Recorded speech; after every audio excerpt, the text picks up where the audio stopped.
Welcome to Tutorial 1, Mr. Fruithead, using GIMP Photo Editor instead of Photoshop Adobe. Turn on the software. Step 1 is to open up the Mr. Fruithead photo that you've downloaded from e-learning. So go File, Open an image file until you find Mr. Fruithead, Start 1. And when you open it, it's going to ask you, do you want to convert it? The answer is yes, so just click on Convert.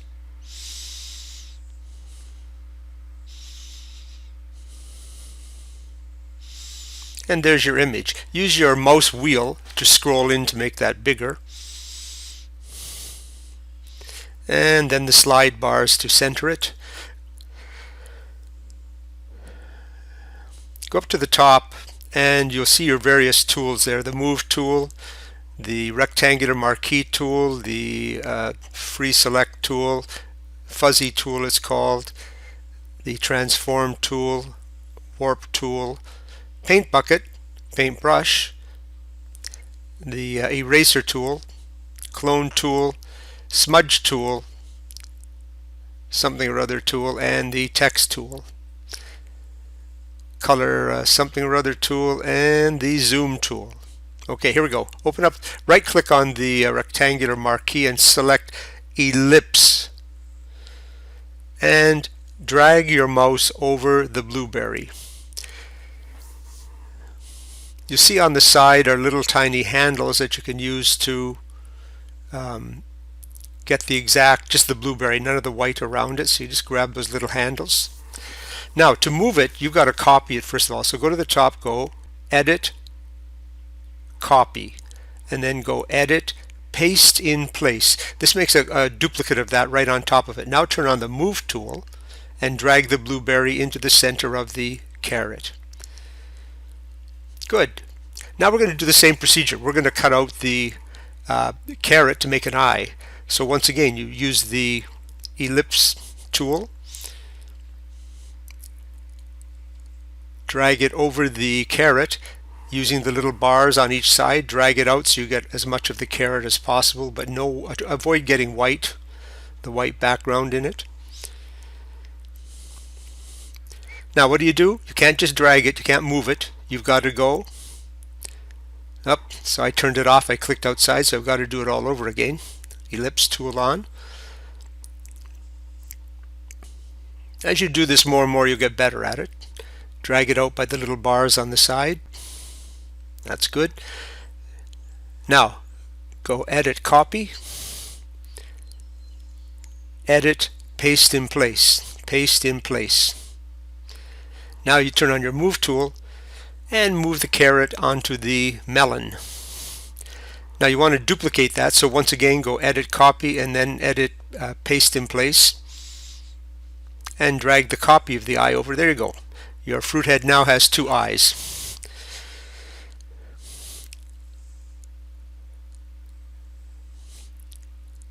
Okay, next task is to use the Fuzzy Select tool. And the way it works is you click on that, it's called a pear tomato there. Click on it, but you have to hold down Shift on your keyboard until you get the whole thing selected. Just hold down Shift and go click, click, click until you get all of the pear tomato selected. It takes a little while. A few more places there.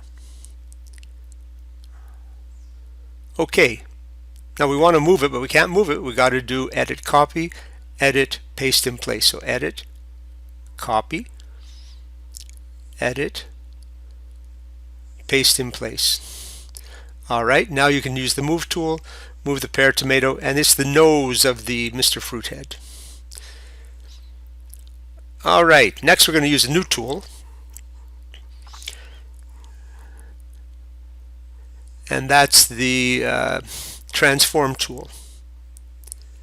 No, it is, no, sorry, no, we're going to use the Free Select tool, We're going to cut out the grapefruit there, the pink part of the grapefruit.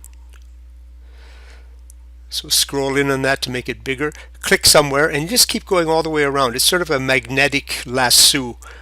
And you just go click, click, click. We only want the pink part of the grapefruit. and it sort of grabs onto the edge. And you keep going all the way around. The more you click, the better the selection will be. Click all the way around, but at the bottom it's a straight edge. Just go straight over to where you started, and if you did it correctly, it selects the whole thing. Okay, now we go edit, copy, edit, paste in place, scroll back with the wheel on your mouse, turn on the move tool, and move. This is going to be the ear of Mr. Fruithead, but you want to rotate it.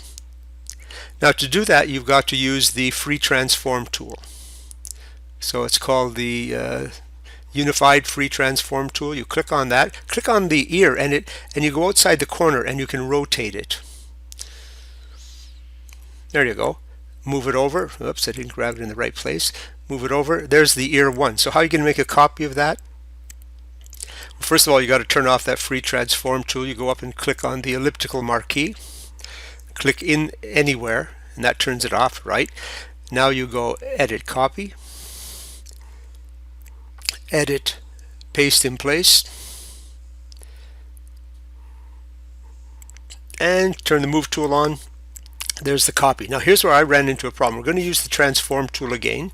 So turn on the transform tool and click on that other ear and rotate it. To rotate it, well, okay, I grab it by the bars. I'm trying to invert it, but it turned upside down at the same time, so the bottom of the ear is actually at the top. I spent quite some time trying to get the ear right way up, and I didn't succeed, but I know you guys are going to figure out how to get the ear with the earlobe at the bottom so it looks like the other side. In the end, I just gave up. I kept going back and forth and back and forth.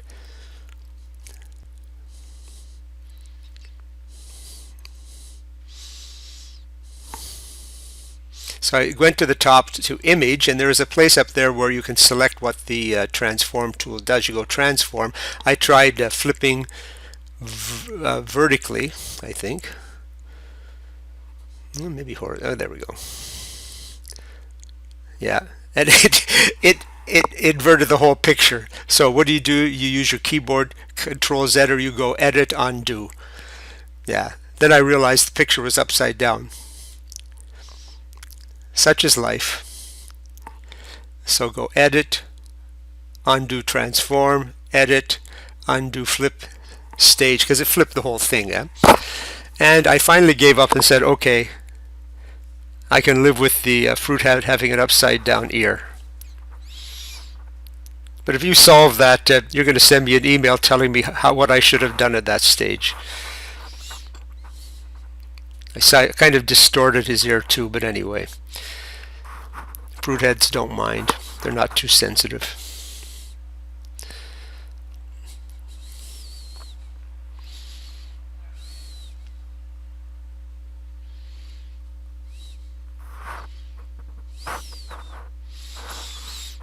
Okay, so I turned on the elliptical tool to turn that stuff off. The next thing is we're going to cut out the mouth, and we're going to use the elliptical marquee tool again. So you just drag it over. This is a kiwi fruit for the mouth. Once again, you grab it on the edges until it takes most of the kiwi fruit.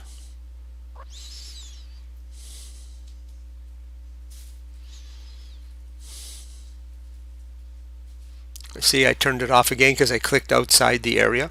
That's alright, and you'll do it too. You make lots of little slip-ups like that. Not a big deal, that's how you learn.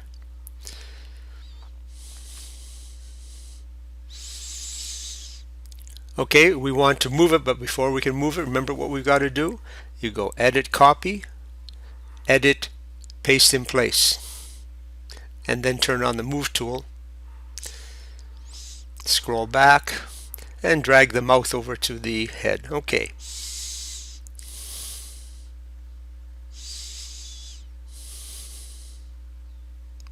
Great. So now all he needs is a hat. He's a chef after all. And the mushroom is going to form the hat. Once again, we're going to use that same tool you've already used. Go around your edges and get back to where you started. Takes a bit of patience, If you make a mistake, just go Control Z and start again. Not a big deal. But you see how it does sort of grab onto the curved surface. It's quite good at that.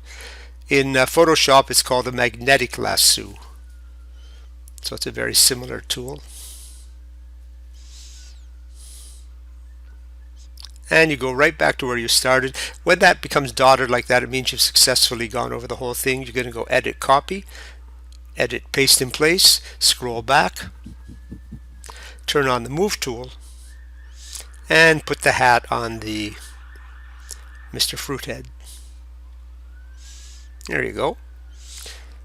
I wanted him to look a little bit sophisticated, so I just decided to turn on the Transform tool and put it on a bit of an angle.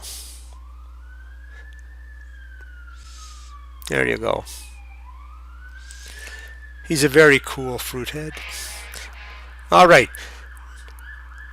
Next step is to give him a bow tie. And sorry about the siren in the background. So we're going to use this macaroni up here. And we're going to use the... Nope, go up there. That same tool, the magnetic... Well, it's not called a magnetic lasso, but that's what it is anyway. To go all the way around.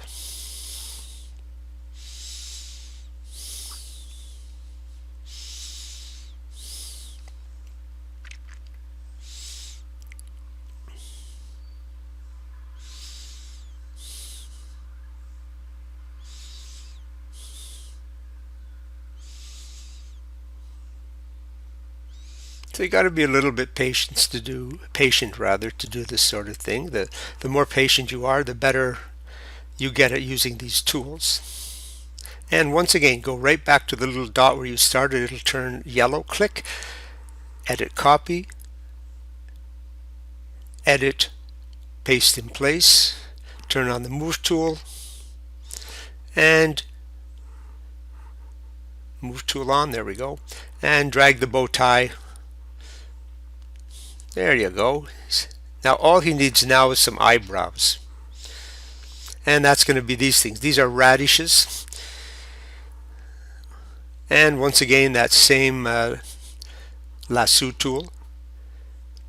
You can see the picture of the radishes is a bit pixelated, but that's okay. It's his eyebrows. They don't have to be too sharp. And I do eventually run into the same problem that I can't get them flipped the way I want. Though I'm sure there's a solution, and I know you guys are going to find the solution and teach me how to do that. This is the first time I've ever used this particular software as well. I like it though. Considering it's free, GIMP is very good. So there's some good people out there in the computer Photoshop world who don't want to make the big buck, and they're helping us out.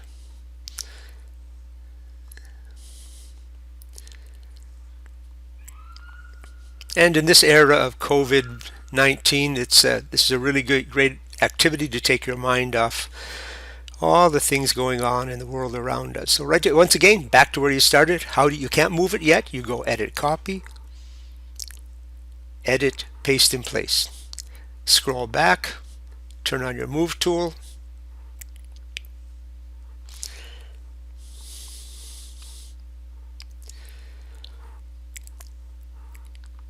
and move the radish for eyebrow 1. Now I want to make a copy of it, so we go Edit, Copy again,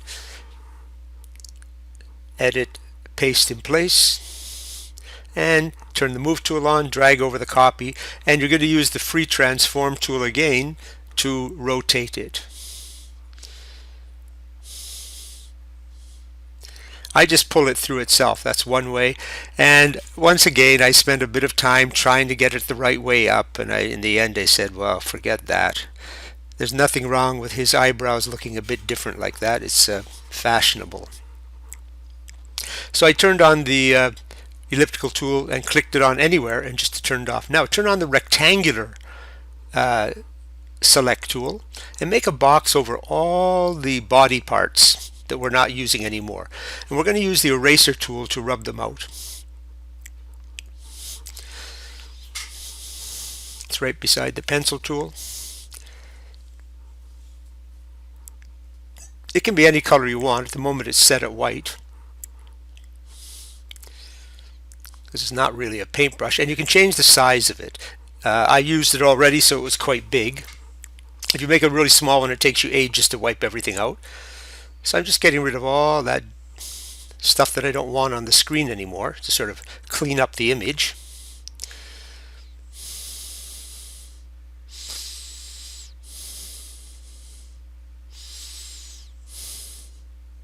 But I left a piece in the center that I didn't see it, but I'll see it in a minute when we fill it in.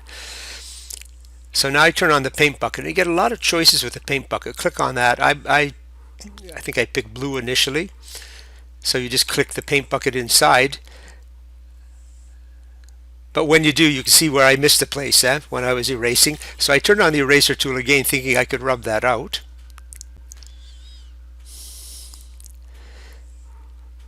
But unfortunately, it rubs out my background as well. So what I did was Control Z to undo it, Control Z again to get rid of the fill, and then I went back with my eraser, got rid of that white stuff, decided to change turn on the paint bucket again, but I decided to change my background to something else. You can pick whatever you want. So I picked that, I don't know what it is. Now I want to put text in there, so turn on T, the text tool, and you can pick the font, the color, all that sort of stuff. So I pick a blue. And you make a box, just as you have already done in other things. You make a box.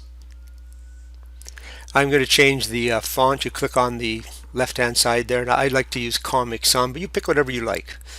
This is where your artistic side comes out.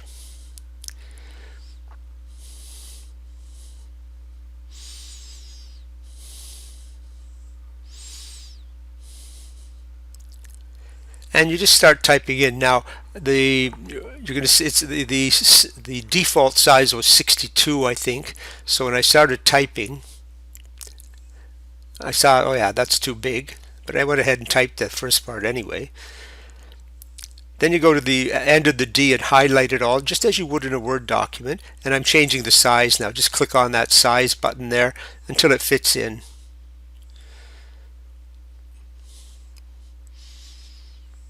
Okay, and then you just go click after the D and go enter to the next line and just put in by, and then put your name in.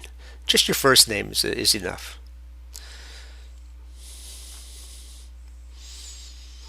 Okay, there we go. So you finished it except for the really important steps, and you got to save it. Whenever you make something, you got to save it, and you have to save it in a couple of formats. The first one we're going to save is in the GIMP format, which has an extension or ending on it. We're going to see in a minute. So go File, Save As, and make sure you're saving it in a folder that you've created. You should have a GIMP folder on your computer where you're keeping everything. It took me a while to find where I was saving it, which is why you might want to save it on your desktop. Create a folder on your desktop so it's easy to find.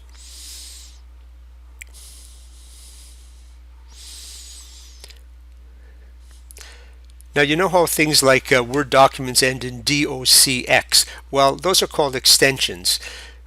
In the case of the GIMP file, you're going to see in a minute what it saves it as soon as I find my folder.